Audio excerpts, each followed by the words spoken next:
Hey, welcome to Weld.com, home of TIG time. Hi, I'm Mr. TIG. And you know, we do an awful lot of TIG welding on this set. There's sometimes a combination of TIG welding followed by stick or MIG or some other process. I'm not an expert in that. We get a lot of questions in pipe welding. And recently we've had a plethora of questions asking, how do you stick weld pipe? And we're talking 8-inch, 10-inch, 12-inch pipe that you use in the pipeline industry. So what we're going to do is we're going to solicit help from Cali County College, and specifically head instructor Bob Moffett. And that's one of the things he does professionally. So he's going to show us how to take this stick welding electrode holder and teach us how to weld pipe uphill with the stick electrode holder. Now this is part one of two parts.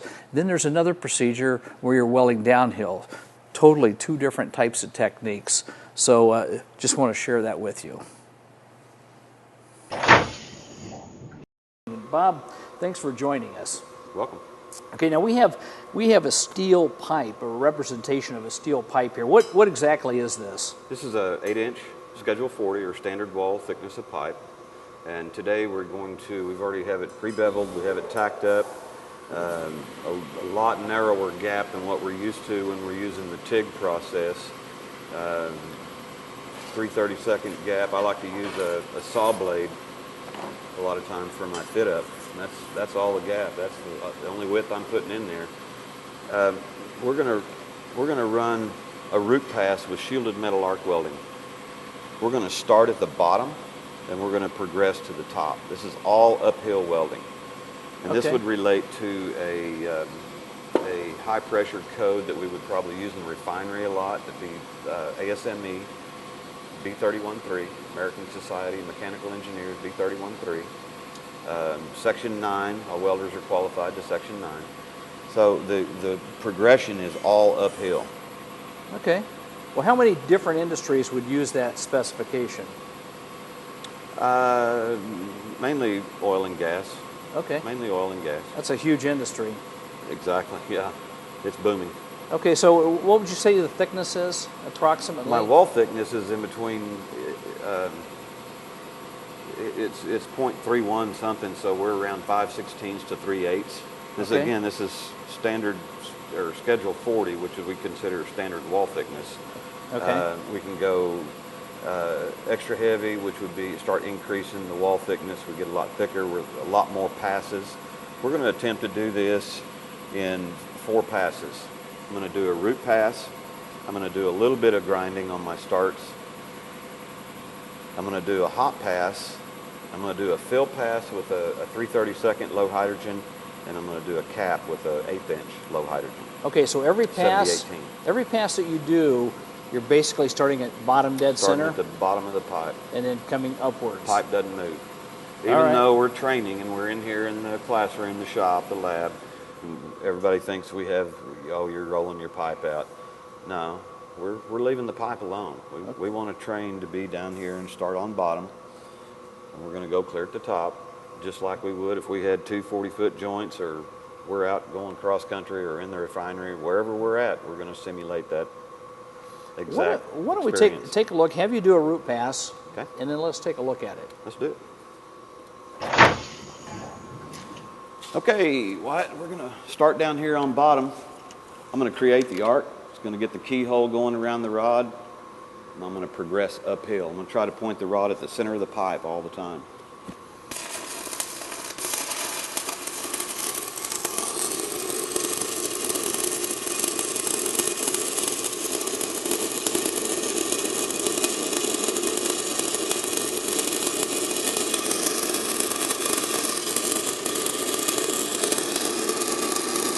I'm looking just up underneath this rod, and I can see the keyhole. I'm listening to it, and I'm also watching the bead fill in.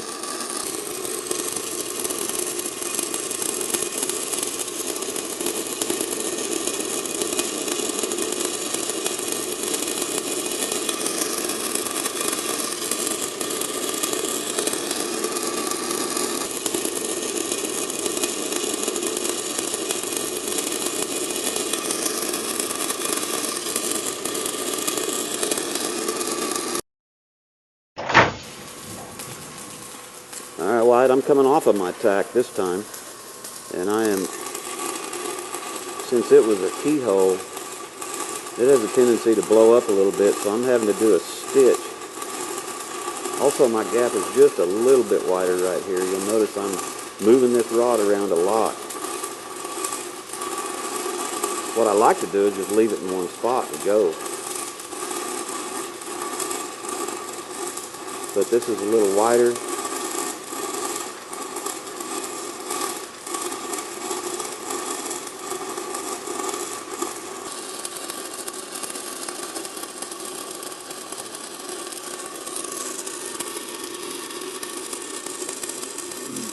Wyatt, if you're watching this from the inside, you'll see a flame where it's blowing out around the keyhole, but you'll also see how it's filling in below the rod.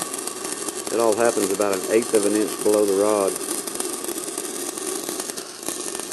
Getting ready to come up on my closing part of my weld into my tack. Heat that up, start stitching a little bit, and I keep welding past it so that it'll fuse on the inside. And we're done. Okay, Bob, I was looking from the inside. It looked like it penetrated pretty robustly. Just vertical. Pretty violent arc. Okay, so it got the job done. So I see that all you had to do is a little bit of pre-cleaning with a grinder, and it looks like you're ready to go for the second pass. Yeah, if you'll notice, you'll see these dark lines on either side of the root. Okay. I have the option of grinding those completely out, down to clean white metal. Okay. And some guys will do that. I don't think there's a need. I mean, I don't like to grind. I like to, if I want to use a grinder, it's for cleaning or prepping the metal just enough. I don't like to do all the serious grinding down to clean white metal, because we're going to run a hot pass, and we're able to dig that stuff out of there and bring it out and leave it flush, the bead flush. So why grind? Let the arc take care of the problem for us. Okay, so the intent is to strike the arc on bottom. We're going to use a stitch motion. Every time that we stitch out of the weld pool, it's going to freeze. Okay, and we'll come back down on the leading edge of it. It's like stacking little dimes all the way up through this groove.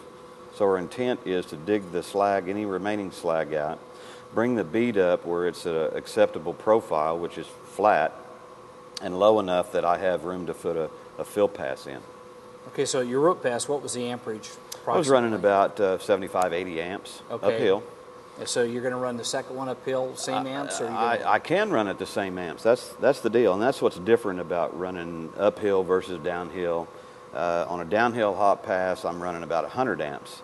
Okay, I don't want to run that hot uphill. I can. I've got to move quite a bit quicker, but jumping back and forth, and if I'm out in the refinery and my machine is 100 feet away, I don't really want to. If I've got a remote control for my amperage, that's great. But there's times we can make these welds all on the same amperage. So just by technique, I can put a hot pass in here and use the arc and get what I want on the same amperage. Okay.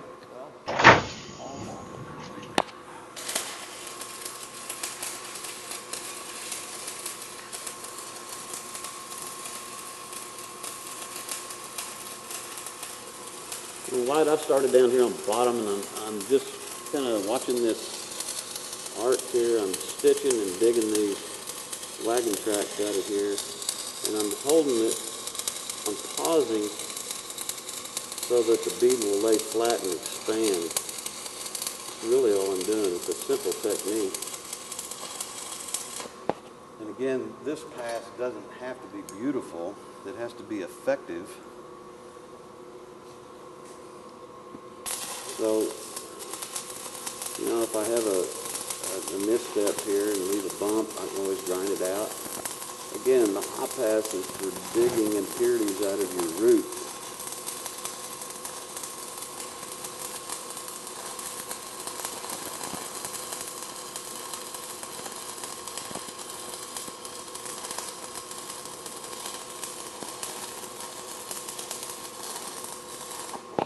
You'll notice I've got some starts and stops here. It's because I'm burning up all my half-burnt rod that I used to tack.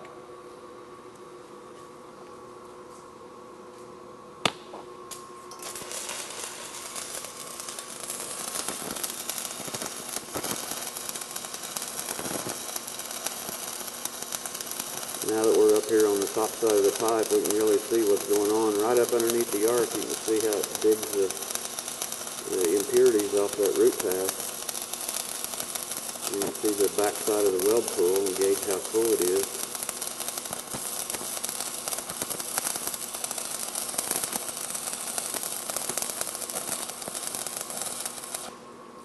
And there's our hot pass.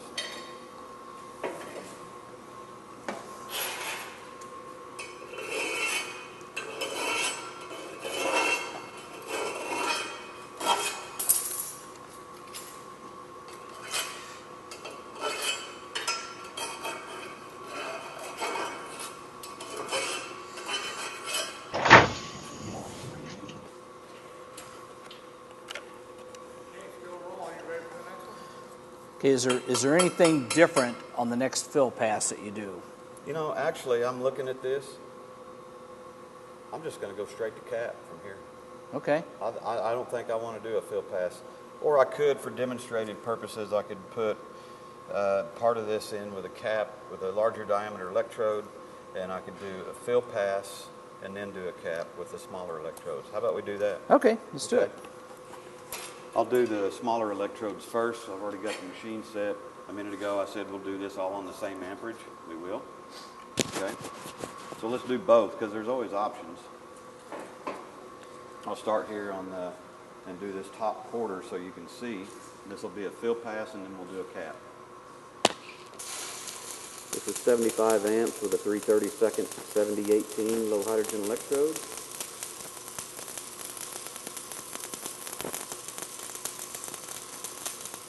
Wyatt, if you can see just up underneath the rod, you'll see where this weld pool turns from bright red to dark red, and that's how full it is. You can see my flux flag is rolling down below the weld. I'm holding a short arc, and I'm weaving out to the edge of the beveled edge, but not outside the pipe. Trying to keep it the same shape. My travel speed would dictate that.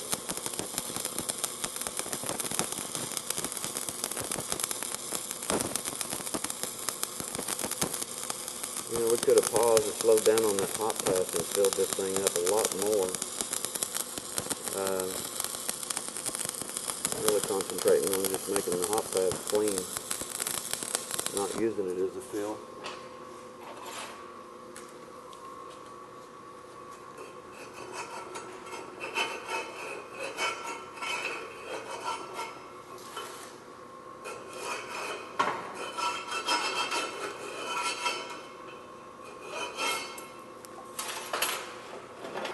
Okay. A couple of things here. I've left these edges alone. I have not weaved outside of them, and I will not when I put this next pass in. I don't like weaving outside of a groove. It's consistent. It doesn't have a big hump in it. It does have just a little bit of light slag on the edge. I'm not worried about that. So that's a fill pass, and we're going to come in here and do the last pass, or the cap. And what I'm looking to do is not leave any undercut on the sides, and I want this thing to have a nice gentle crown as a profile. Okay. Now, as a welding operator, do you have that option out in the field? What's that? Do you set your procedure up to evaluating and deciding whether you need an additional pass to make it? While you're welding, you'll always kind of recognize certain situations. Okay. Now, if I messed up on a pass and I had to do some extra grinding, yeah, you know, conceivably that's yet a low point. So I would probably go back in and try to bring that up to the consistent profile. Well, I just know out in the field it's never perfect conditions. No. So, you know, you have to look at it, evaluate it. How much does the welding operator have as far as latitude? Does he look at it and say... Constantly. All the time? It's constantly. While it's happening, after it's happening, you're pretty much your own inspector. Okay. You need to know what code you're welding to, and you need to know what your allowable limits are. Okay. You know, if you think that you're going to walk away from a weld that you just made out in the refinery or anywhere, and it has some visible undercut to it, and you walk away from it, you'll see it again when you come back to repair it. It's not going to pass. Okay. That's what we have inspectors for. All right. You know, so you need to be your own inspector. You know, understand your capabilities of your equipment, your electrodes, and understand the processes and procedures that you're welding to. After that, it's all get comfortable and let her fly. Okay, now you're getting ready to do a cap pass. Is your technique changing any? Not really. You know, again, for demonstrative purposes, we're up here on this top quarter of the pipe because we did a fill pass. You know, there's a couple of things that need to happen here. I need to have a steady progression. I need to have a short steady arc length, and I need to kind of keep the same technique side to side or whatever my motion is. However, you know, it's just like what we're talking about. I'm watching that weld pool. If it does something that I don't like, I'm going to have to, you know, I've got to move around and correct it. I'm in control of that pool. Okay. So that's the whole, you know, that's the whole thing about any kind of welding process. Yep. You know, when we're doing our gas tungsten, when you're TIG welding on a fillet weld and all of a sudden it does something, you know, you slow down, you add more filler wire, you're doing something to try to make that the same profile. And it's the same thing on pipe welding with shielded metal arc welding as well. All right. Okay. Let's see the cap.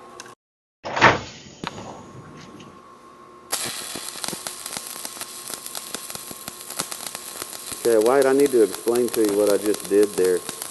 I started the arc on a finished fill pass, and then I dropped down a little bit. That's so I can get a good hot start.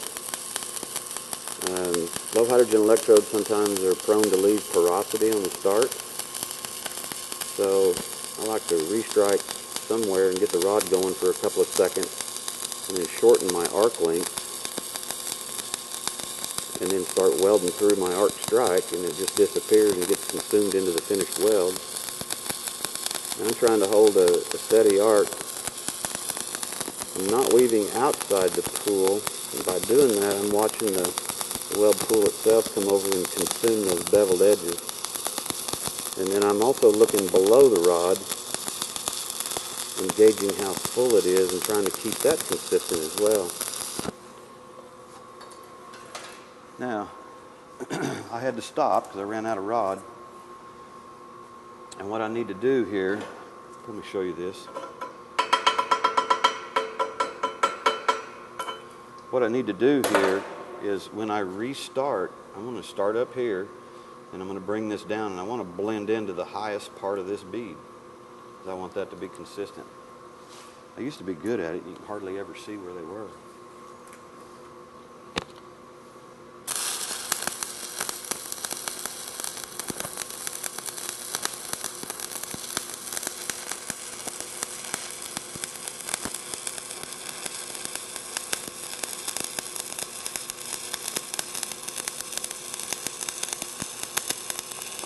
Kind of a soft, smooth arc. Occasionally you'll have an electrode, the weld pool will just pop and explode, and kind of leaves the weld pool low, and you have to adjust your technique and go back and fill that spot in.